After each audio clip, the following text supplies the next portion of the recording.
So we are looking at question 48, rotating an image. Given a 2D array, we would want to rotate it clockwise once by 90 degrees. So if you see this example, if you take this particular 2D array and rotate it once clockwise, you would get this particular image on the left.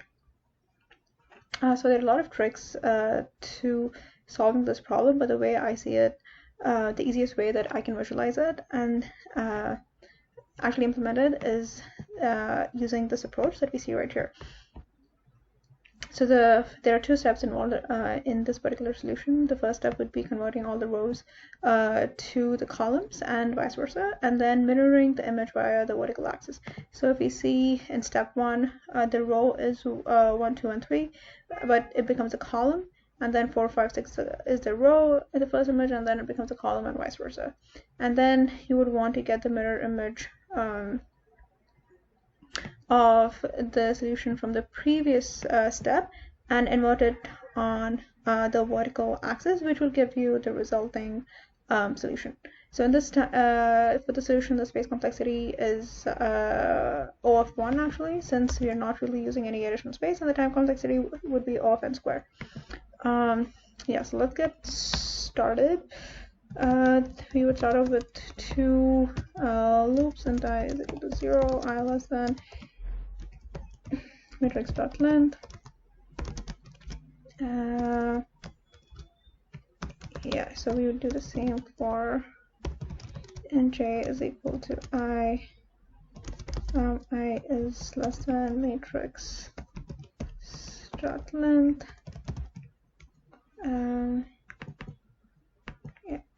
J plus plus.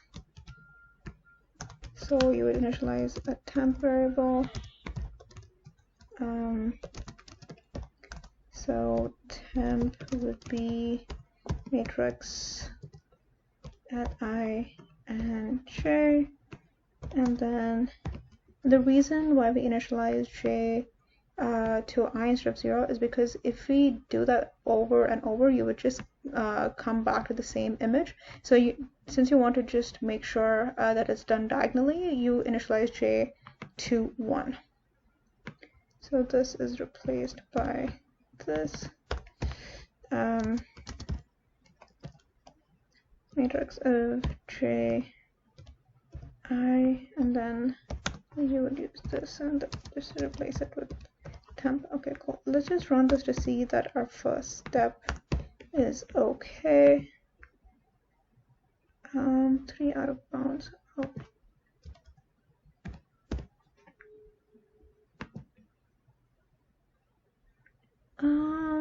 Less than or equal to j plus plus I of j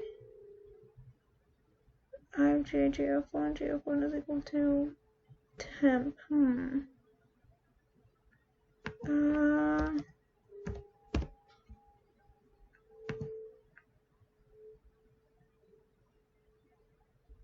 Why would this be a problem? Oh, right. Oh.